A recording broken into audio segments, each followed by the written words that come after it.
Hello, everybody, and a very welcome along to One Hub Racing Season 26, the penultimate stream of Season 26, because we got the All-Star race tomorrow. But tonight is where we review the season as a whole and also go through our remaining Season 26 champions, including the Speedster Award, the Going Gets Tough Award, stuff like that. So great to have you all here. My name is Jess Ball, the lead P1 commentator and one of the owners of One Hub Racing. And joining me in the commentary box this evening is lead P2 commentator, Ivor and Mike. Mike, how you doing? I am doing fantastic, Jess. Very excited to get into reviewing, of course, what has been a fantastic season in both tiers. Yes, both tiers provided, honestly, very good action. And I'd just like to say a massive shout out to all the drivers that are watching in the chat. The attendance overall in general has been absolutely amazing, and you've given us all great races to watch. And generally, it's been great. I know we both talked about it in our respective streams, so we don't have to talk about it that much. But it's just been some very close racing throughout. And there's been some races where in some tiers, where you didn't know who was going to win each race. Yeah, it was very back and forth throughout the entire season in both tiers. There were very different names that could have been on the top step of the podium, and often, just when you thought it was going to go one way, it went somewhere completely different. And that's the beauty of One Hub Racing, is unpredictable to pick someone to be at the top spot. Yeah, and obviously with the adaptive weather system, safety cars can play a factor. You know, things can all go right or wrong for certain drivers, or you might get certain drivers that join mid-season and change things up a bit, which leads on very nicely to P2 tier and who our champion is. Pretty much, there was one driver that was on top for pretty much most of the season up until the last corner on the last lap in Belgium. We just posted it earlier on today.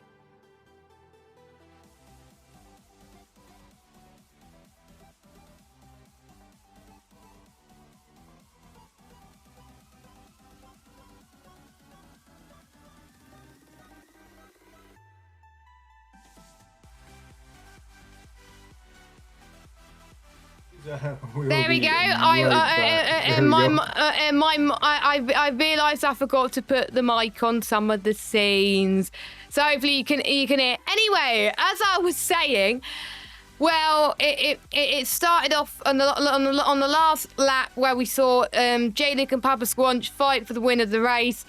Then J-Luke made for a great move in the bus stop chicane. He crossed the line to win the race. He didn't know if he won the championship at this point.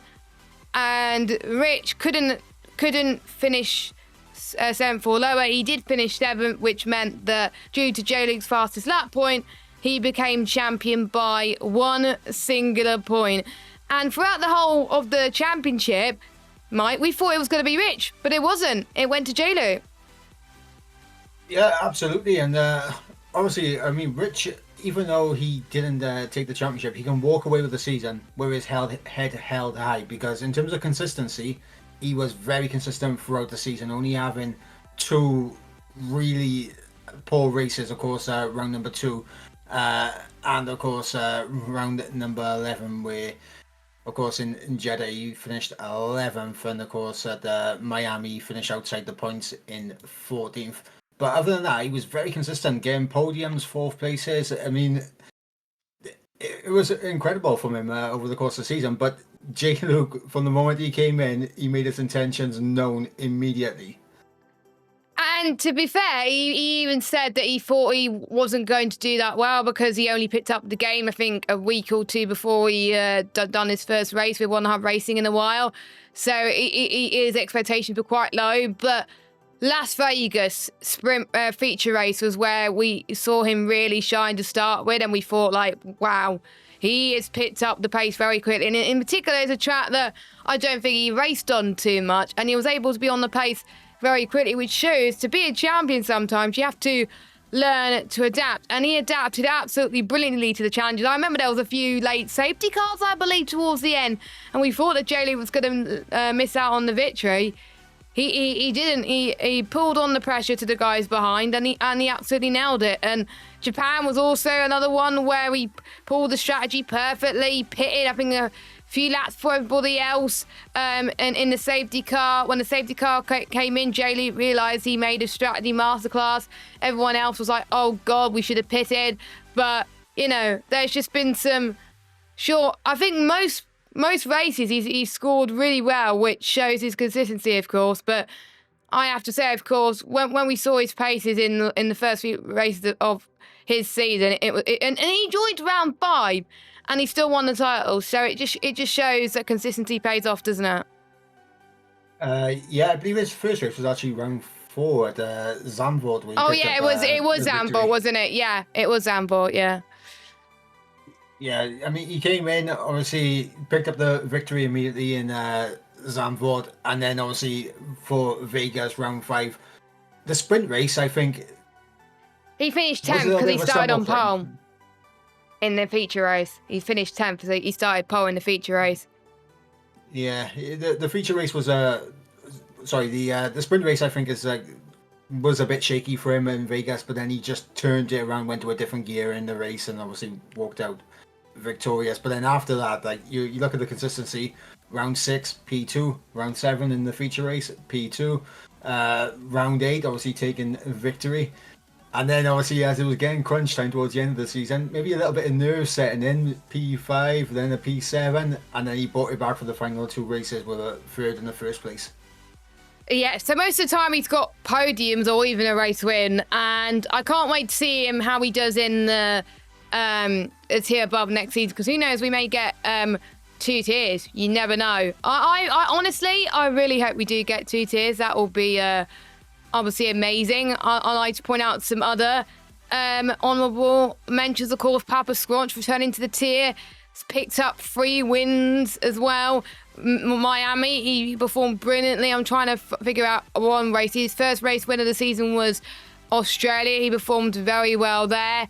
Round 10, he performed brilliantly as well. So Papa with the wins, and its form in the last few races of the season helped him get 3rd in the championship by 1 point to Joe. Obviously, Joe got his first win of the season. Solo, oh, I felt so bad for him. Japan, we thought that he got the race win, but Luke got his penalty removed, so that means Solo just missed out on his first race win in 100 racing. Surely, Mike, when are we going to see a race victory from Solo? Because he had it on track, but without that removal, he would have won the race. But surely next season, Solo's got to win his first race. He's got to. Otherwise, I'm dying. I mean, you've seen the improvements from Solo over the seasons, and it's been getting closer and closer to getting that victory. And I do think, obviously, next game cycle, we have no idea what the pace of the driver is going to be like. But if he continues on his trajectory, I think it could be next season where, of course, he does pick up that first race victory. Yeah, I have to agree so as well. And, of course, we've seen great pace from Funky as well. I think he's picked up 2 race victories, I believe. Let me look at the standings. Yes, 2 race victories. One of them was being Jeddah, where he called the weather race perfectly. Quinn picked up, I think, 1 race victory, the sprint race in Vegas as well.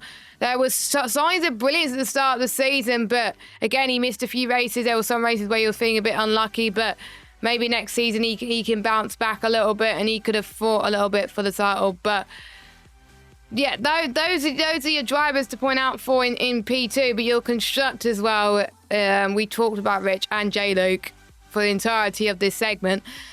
They won the constructors title, and to be fair, they won it with, I think, a round to go, which showed the dominant pace they had over everybody. And don't forget, Rich started with a teammate that was not good, then Rich had a decent teammate, and Mercedes was just unstoppable.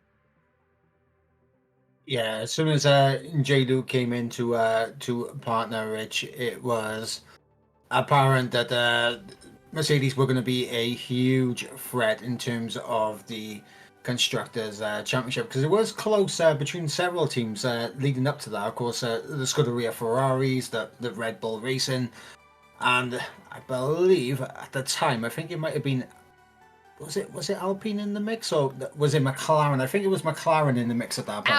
It was Alpine that was fighting for P2 in the constructors, which they did get. Yeah, I'm just trying to remember, like, obviously when J-Luke came in and McLaren were in the mix, I think they were at that point. I can't remember who. Honestly, I should know, because I'm a P2 tier coordinator. But hold on, let me look at where did McLaren finish? They did in the first two races. McLaren scored really well, but after that they dropped off a little bit, but they still score points in every race. It's hard to tell, really, but it really was a one-horse race between Mercedes, I think. But yeah, well deserved from Mercedes, and well done to obviously Mercedes for their Constructors' Championship. We'll see how Rich and J-Luke get on next season, if they ever sign up next season. But shall we move over to P1 tier and talk about the Mr. Consistent driver? I think absolutely. Yes, we should. So obviously P1 Drivers' Championship got decided in Miami with one race to go, and this is what it said in the pudding, isn't it? Craggy, I have to say, is being one of the most... I've said it on one of the tweets the other day. He has been one of the most consistent drivers in 100 racing history. I'll go through his results, right? His lowest finishes were during sprint races, a 5th and a 6th place.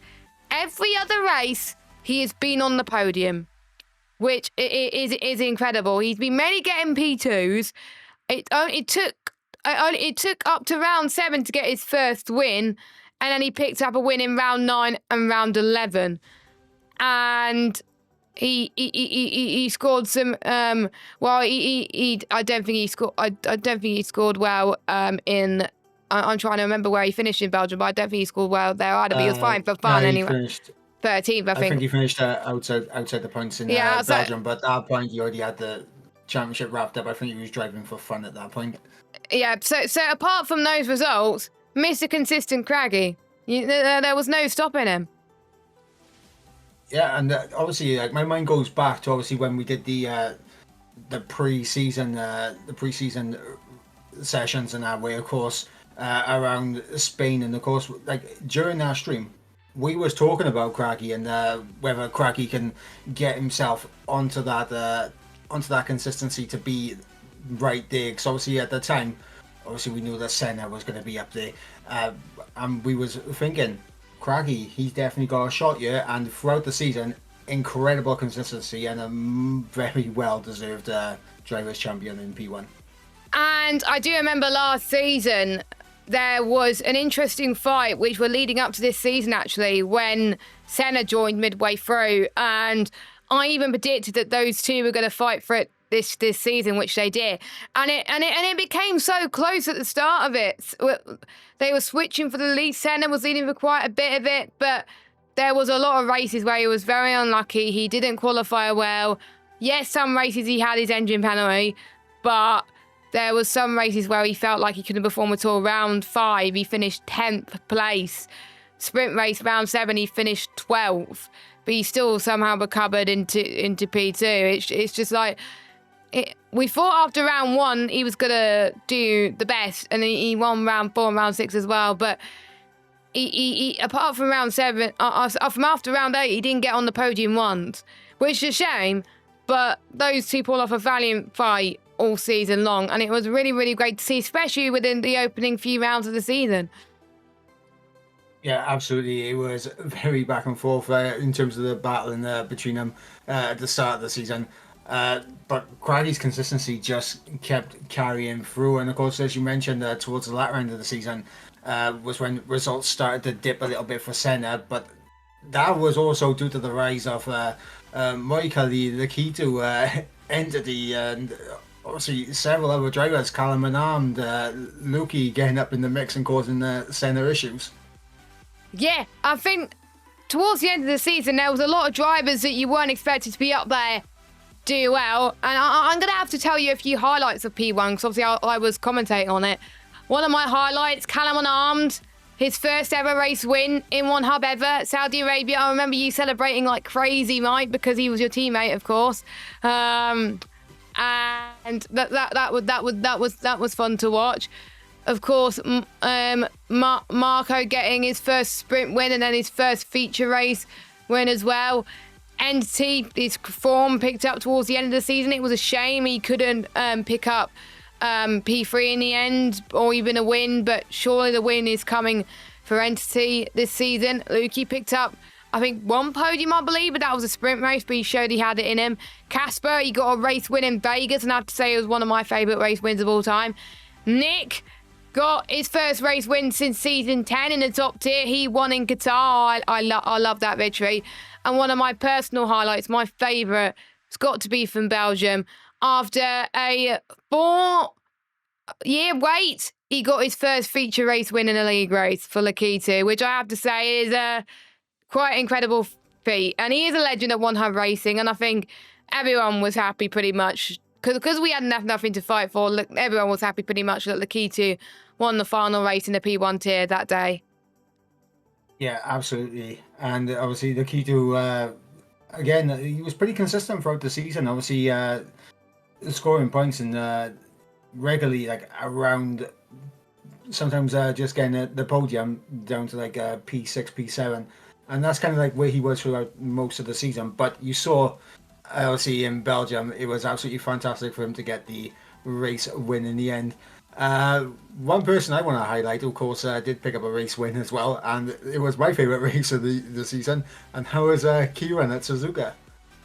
Oh, yes, it was, wasn't it? When we had the adaptive weather system, Mike gambled and pitted early. You were leading at one point, Mike. I was going to say, oh, is Mike going to win a race? Oh, my God. And then the tyres fell off, but Kieran paid off that strategy perfectly, and it was a shame his form didn't continue. He missed a few races, believe it or not. And he got pole in Belgium, I believe, but he was running default setup, which meant he finished 14th and out of the points. So Kieran, I think, could have been a lot higher than he did. But yeah, I agree for Kieran. Japan was definitely my highlight for him because he did so well, and it was great to see him back on form, and I would love to see him next season as well. And the Constructors Champions, again, they wrapped it up with one race to go, and I think Craggy was grateful that he had Lakitu. Lakitu was grateful that he had Craggy. They both worked really well together. Yeah, absolutely. It was seamless teamwork between the pair of them, and throughout the entire season, they both knew the task in hand. They both picked up consistent points throughout the entire season. In terms of like the lowest scoring amount of points that those two accumulated over the course of the season was 20 points at round 10. Wow. That is insane from Aston Martin. They score points in every race, but not just points, but a very good amount of points. So fair play to Aston Martin, and of course we'll see if they come back next season. I really hope they do. Could we see, of course, Craggy take his second ever title in the P1 tier? If he ever gets in the P1 tier again, we have to find out. So that's our champions that we already know about. Let's crown a few more awards. So we'll start off with the ones that we usually do in the season, but because we've all been busy, we forgot. So every month we're meant to do a driver of the month where management and tier coordinators get to nominate a driver that they think has performed well during that month. And since the stream was coming up, myself and Lukey were getting our thinking hats on this afternoon, and we decided who is going to get driver of the month for each month for March, April and May. February was decided. February was myself, but we'll reveal the next few ones. So driver of the month in March goes to a driver who hit the ground running from day one, scored a couple of podiums and a few wins. I think his lowest position was a podium and he just performed so well. So that is why your driver of the day, not driver of the day, bloody hell, it's not a normal race. Your driver of the month for March will get a lovely medal in the post. Cough, cough, Nick, I haven't got my February one yet. The driver of the month for March is Mr. J-Luke. Well done to J-Luke. You'll get a nice medal in the post coming up. We'll be in touch with you. Then we'll move on to April now. And this was, I think April was the toughest one, really. But we picked a driver who, to be fair share, he's had a fair share of bad luck in some races. But when he got to Bahrain, his pace really came alive and stood out across all the other drivers in that tier. So the driver of the month for April goes to, drum roll, Joe. So well done to Joe. And finally, we'll do this month. I know it was only a few weeks, but we couldn't do it without mate, and it had to go to one driver. We talked about him earlier. It took him a while to get another race win after 4 years, and his race win in Belgium was fantastic. The driver of the month for May is Lakito. So those are your 3 driver of the months that we didn't crown. Again, we do apologise that we didn't crown them earlier, but we crowned them anyway. So there we go. So well deserved.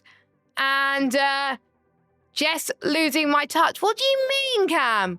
What do you mean? What do you mean? But anyway, well deserving from all 3 drivers. They all performed brilliantly in those races and all showed consistency.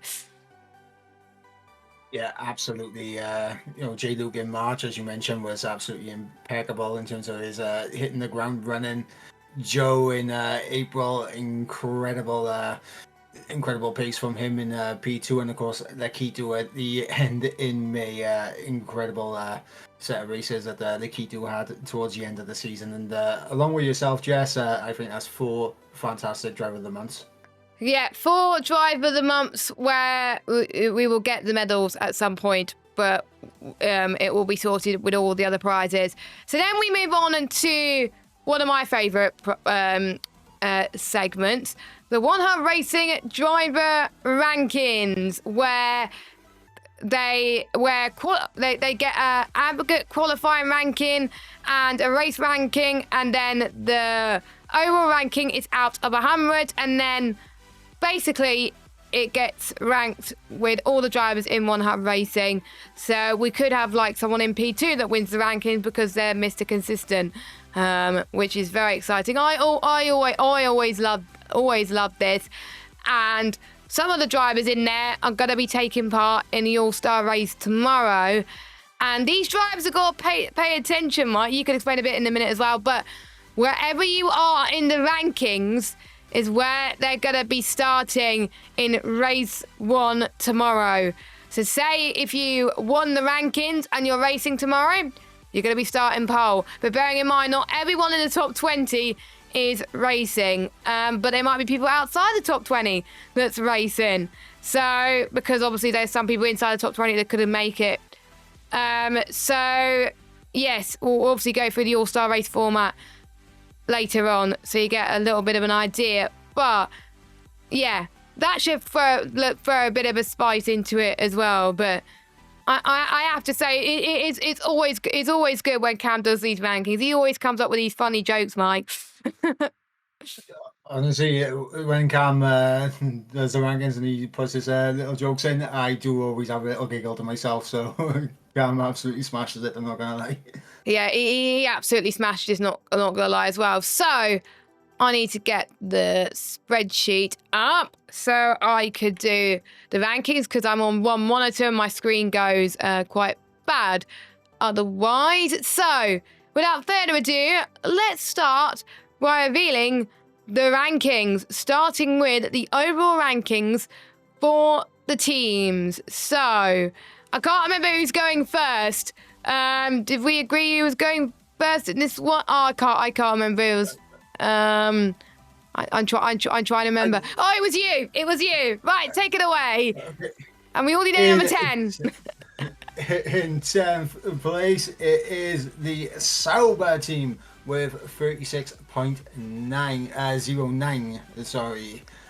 Are we going straight to 6 or? Yeah, you're going from you're going from 10th to 6th. Yeah.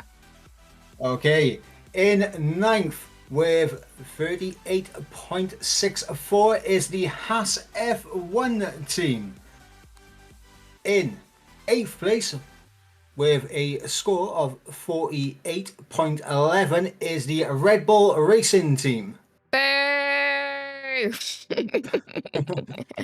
In 7th place with a score of 48.18, so that's how close it was, only a 0.07 between these two teams, is the McLaren F1 team. Just like real life. Just like in real life. In 6th place is the Visa Cash App Racing Bulls on 51.45. Okay, we'll move on to our top 5. You could see the 5th one because it wouldn't let me stop in time. In 5th place with a score of 52.50 is the Alpine team. In 4th place with a score of 53.72 is the ever consistent Williams team. And that's mainly down to the P1 drivers of Entity and Marco. And this is where it gets interesting. Your top 3. Who is going to be out on top here? We didn't think it was going to be those 3 at the top, I can say to you that. In 3rd place, with a score of 60 exactly, is the Scuderia Ferraris. And in 2nd place with a score of 65.57, just missed out on the top spot in the team ranking. It is Aston Martin with a 65.97, mainly down to Craggy and Lakiti, but Funky contributed quite well as well. So your winners for the One Hub Racing team rankings for season 26 is, on the whole, mainly down to, I think, all 4 drivers performing well there, which helps there, is the Mercedes pairing. So they are your team ranking champions for season 26. So well done. It's not really a surprise who our top 2 is. Yeah, I mean, obviously, when you look at the season, obviously in P1 and in P2, the consistency from both Aston Martin and Mercedes in both tiers has been tremendous. And obviously, Mercedes getting the edge over Aston Martin, fantastic from them. Yep, well done, Team Mercedes. Very well deserved. Now it's the one you're waiting for. And hopefully everybody is going to pay close attention, because that is where people are going to start tomorrow if they're racing. But if you're not in the top 20 and you're racing tomorrow, then you'll be told by Cam later on what place you will be starting. So here we go. Here are your driver rankings for season 26. Only the top 20 will be announced tonight. If you're not in the top 20, it will get announced later on tonight by Cam. So ask him where your ranking is. So here we go then. At number 20, with a score of 55.03. And despite the fact that he missed quite a few races, he still turned up. It was Axelot in 20th position. In 19th position with a score of 56.00. I'm trying to remember what team he's in. I believe he was in the AlphaTauri, but I might be wrong. It is Cowboy. In 18th place with a score of 57.03. In the Scuderia Ferrari, it is none other than Nick Egan, who's going on holiday very soon. In 17th position with a score of 60.22, it is one of the Mercedes drivers. It is good old Casper Klein.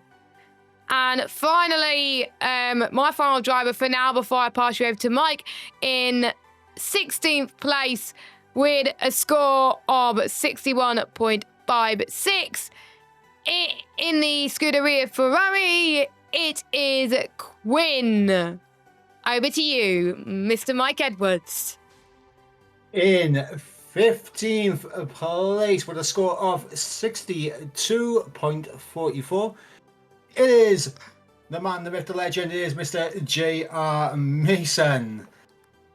In 14th place with a score of 63.81, it is, of course, my teammate from P1. It is Callum Arnold. In 13th place with a score of 64.09 is, of course, Aston Martin of Funky. In 12th place with a score of 66.63. I'm a little disappointed he didn't get all the sixes, to be honest. But he drives the Scuderia Ferrari is, of course, Lukey. And in 11th with a score of 68.75. I mean, she's right here with us. It is Jessica Ball. Best owner confirmed in the rankings. Let's go. There we go. So those were your positions from 20 to 11. And now we'll move from 10th to 6th now. So this is going to get very tense now. So, and just to let you know, I'm not racing tomorrow. So I'm commentating. So so if you're wondering, I probably would have been lower down anyway if I was racing. Anyway, in 10th place with a score of 70.16. In the Haas F1 team, we have Papa Squanch. In 9th position with a score of 72.81. He was in the Alpine. He is the Vespertine founder. It is Mr. Solu. In 8th spot with a score of 73.56. The driver who picked up form towards the end of the season. It is, of course, Entity in the Williams in P1. In 7th place with a score of 74.88. And if he joined at the start of the season, his ranking would have been higher. But since he missed quite a bit of races due to no fault of his own because there were no seats, that is why he's so low down. But in 7th place with a score of 74.88, it is our P2 champion, J-Luke. And finally, before I pass you over to Mike, in 6th place with a score of 75.72. He is also in the Alpine. He picked up a race win in Bahrain. It is Joe. Over to you, Mike, to reveal from 5th to 1st. Okay, it's getting serious now, guys. We're in the top 5, and in 5th place in the Aston Martin, he picked up a race win at the end of the season in P1 with a score of 78.81. It is, of course, Lakitu. In 4th place with a score of 80.31. In that Williams, of course, a P1 driver, it is Moikali. And the top 3 now, this is where it gets really serious, guys. Really serious. In 3rd place with a score of 81.72. He was a championship protagonist. He was in the Mercedes. It is Senna. And second, drum roll for second. You can barely hear my drum roll. I'm hoping people can hear my drum roll. In second place with a score of 83.13. He just missed out on the P2 championship. On the final race of the season is, of course, Rich 500, which means the winner of the One Hub Racing driver rankings is, of course, the man, the myth, the legend, the P1 champion with a score of 85.22 is, of course, Craggy. Yes, congratulations, Craggy. You have won a Vespertine t-shirt, a One Hub Racing t-shirt, and I need to check from Cam if he's racing tomorrow. Yes, he is racing tomorrow, which means tomorrow he is going to be starting from pole position in the All-Star race with Rich in second and Marco in third. So that'll be your top three. So there we go. That is the One Hub Racing driver rankings done and dusted. And I'll give you an idea on what they won, because it's honestly a very good prize. A Pole Sitter Premium t-shirt belonging to Craggy. Now, we got 2 more prizes to give out. And this next one is the Speedster Award. And the winner of that award is the driver with the most combined poles and fastest laps. And there you go. I'm just trying to find the image. There we go. So the winner of that gets a Pure Sim Gear gloves or socks. A massive shout out to Pure Sim Gear. Every season when we always do it, we always have one winner and we don't have to do a wheel. This season, Mike, 7 drivers are in the running for this award, with each driver in the top 7 scoring a combined 5 poles and fastest laps each. That's insane, isn't it, Mike? It's incredible, and it's testament to the competitive nature of both tiers over the course of the season. I mean, we mentioned it a bit earlier, how we didn't have a clue who was going to come out on top race by race. And obviously, with the combined poles and fastest laps, that also is an indicator of we have no idea who's going to be on pole position and get fastest laps race to race. Yeah. And obviously, if you want to find out where you stack, if you're not in the wheel, then you could obviously let us know and we will give you it. But let's get the wheel and we will tell you who has won this prize. So there's 7 drivers. So you've got Senna, JR Mason, Rich 500, Solu, Lakitu, Craggy, and Marco. All of those picking a combined poles and fastest laps by 5. What have I done with that? There we go. So any of those names you are surprised about, Mike? No, not really. I mean, obviously, Mason, of course, has done very well in terms of qualifying over the course of the season, and obviously in the races, he's when he's had bad races, he's generally been one of the quickest out of the guys outside the top 10. It's the same for a lot of the guys. Like when they do have bad races, they still pick up fast laps outside the top 10, and even sometimes within the top 10 as well, for the case of Senna, for example, and Craggy. So, I mean, I'm not really surprised by the names, but I'm surprised there's so many. I was surprised it was so many as well. I was looking at the list the other day and I was like, to Lukey, are you sure it's this amount?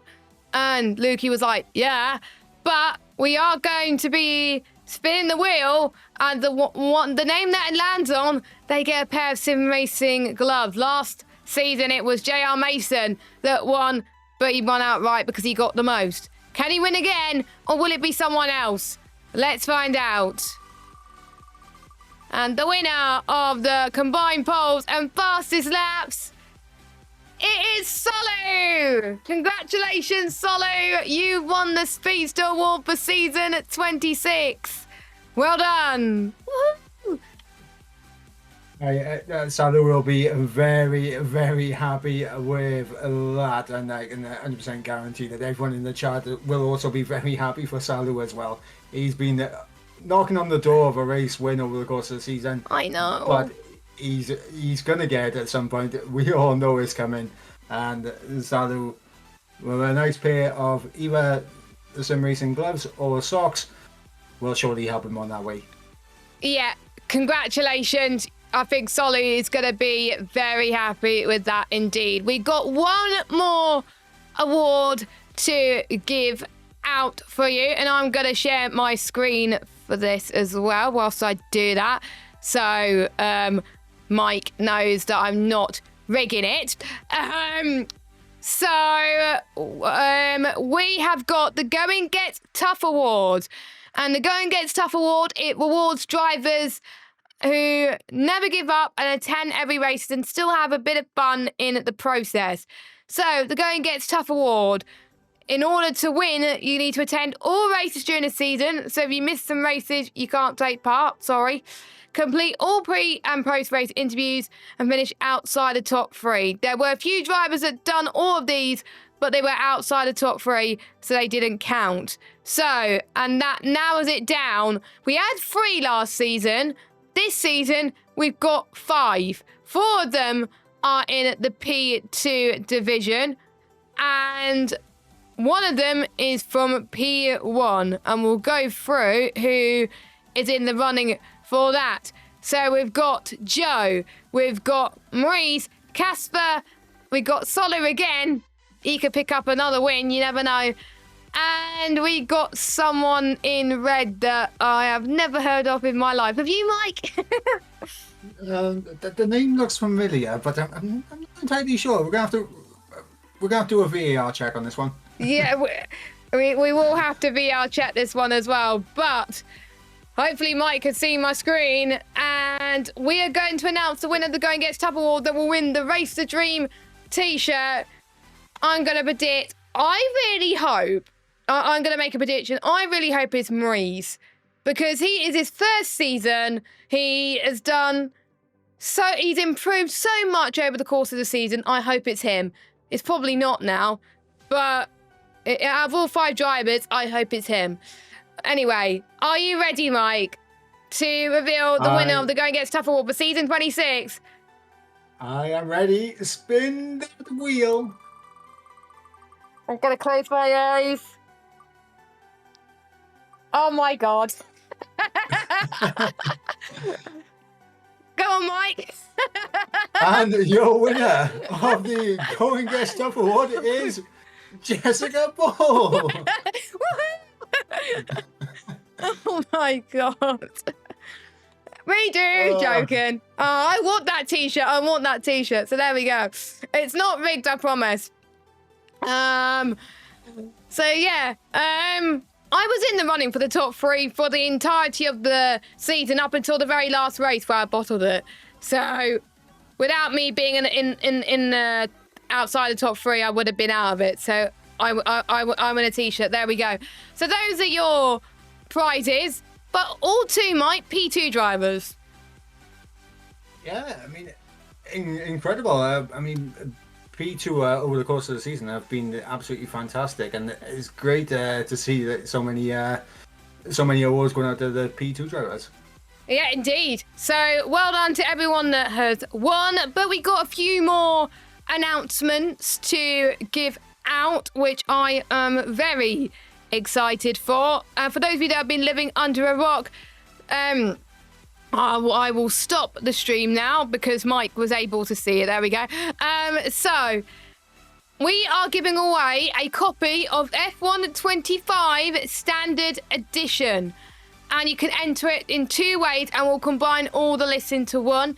So to enter the giveaway on Twitter, follow One Hub on Twitter and retweet the giveaway tweet. And if you want to enter the giveaway on our TikTok, like the giveaway video on our TikTok. Both of these you can find on @OneHub Racing. And if you don't know what Twitter is, it is X, by the way. So if you're interested and you haven't got your copy of F1 25 and you want to try your luck on getting F1 25 for the Standard Edition, make sure you enter the giveaway. And bearing in mind, the Standard Edition is release date is on the 30th, so you won't be able to play until the 30th, but it is a lot better if you win this giveaway and you don't have to pay a ridiculous amount of money on console, especially for F1 25. I know with Steam is very, very cheap this year. I think it's £10 cheaper this year on Steam, I believe, Mike. Yeah, I believe so. I was actually shocked at the the price disparity between console and Steam for this year's game. But yeah, I mean, if you were thinking about making a switch over to PC, I think this is the right time to do it. That's what I'm going to say. Yeah, I mean, make sure you do enter as well, and it will be absolutely amazing. So yeah, that'll be it. So we got a few final thank yous to give to you before we wrap up. So first of all, thank to each and every one of you who took part in season 26, whether you are a driver, a commentator, or both, like us two, or just a viewer. We thank you so much for getting involved in season 26. Thank you to every driver that has turned up almost every single week. Thank you to all the stewards for honestly providing the best stewarding this season. For the majority of the season, the racing has been very clean. Also, a massive shout out to our tier coordinators as well for doing a superb job making sure the lobbies run on time. Of course, thank you to our media person, a Waitsy, when he was able to do the questions. His questions was excellent. And of course, Lukey for filling in when Waitsy couldn't do it. Of course, thank you to Cam for his lovely driver rankings, as well as updating the standings. A big thank you to Jamie, who's been my partner in crime for commentary, head of commentary, as well as sorting out the team contracts, which is always a bit of a nightmare. And also, believe it or not, you may not know this, but Jamie updates the database every week now. So thank you very much to Jamie. Bloody hell, my throat's going now. Also, thank you very much to Kingen, Scorpion, Colin, and Funky for being our driver stewards this season. And thank you to Funky for helping out with quite a few of the awards this season. I think there was a Speedster awardee got involved with this season, so thank you very much. Of course, thank you to Lukey for making the graphics that you can see now. Without Lukey, there'll be no graphics, and I would have to use it on PowerPoint, and trust me, you wouldn't want that. Thank you to Rageman for doing the engine work, and KK for sorting out the Discord, and you can't forget Nick for being the one who has suggested a lot of ideas for this season, and he's got some great ideas for next season, and you'll have to find out very, very soon. So those are my thank yous for season 26. There's a lot of them. I'm worried I missed a lot of you, but thank you to everybody. Thank you to all the commentators as well. And yeah, that's it from me. Thank you, guys. Yeah, absolutely, and I echo absolutely everything that you said, from obviously the drivers out there on track to the commentators who help make the show happen, obviously to you guys who tune in every single week, to the staff, whether it's stewarding or like in the admin team behind the scenes. A lot of praise needs to go on to every single one of you collectively for what has been an absolutely fantastic and enthralling season. And we very much look forward to what One Hub Racing is going to bring in the next game cycle and the next season. Yes, the next game cycle, I think it's going to be absolutely epic. And watch this space where we'll find out our plans for the next few seasons on F1 at 25. F1 25 Iconic Edition comes out next Tuesday. We do not have long to wait, guys. I think everyone is excited as well. I'm excited. Mike's excited. If you're on Xbox or Steam and have the Iconic Edition, you can preload your games now, ready for Tuesday, so you don't have to download it on the day. PlayStation, you have to wait until Sunday. But watch this space. Keep an eye on socials for more information about season 27 and 28. We will do some open lobbies for the standard edition release date for F1 25 if you want to join us. And yeah, that is it. Thank you very much for joining. Mike, any final words? A big thank you for joining me, first of all. Honestly, closing words from me. Obviously, as much as we're saying goodbye and closing this chapter of One Hub Racing in season 26. Obviously, the All-Star race tomorrow.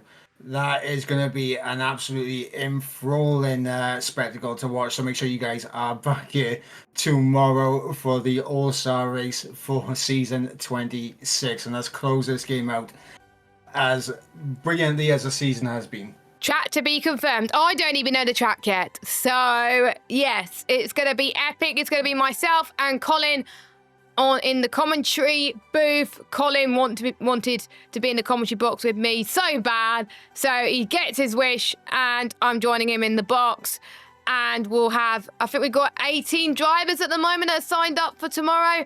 So I'm really excited for that one. It'll be at 7 p.m. I think it says, 7 p.m. UK time. We got Iverspin Mike Racing. Joking. We have Iverspin Mike Racing tomorrow as well. I'm excited for that. So make sure you join us to kick off F1, to end off F1 24 in style. As soon as the All-Star race is over, I'll be uninstalling F1 24 because I won't be doing any more after that. So thank you for watching. We will see you tomorrow for the All-Star race with myself and Colin in the commentary box. Take care, everyone. Good night.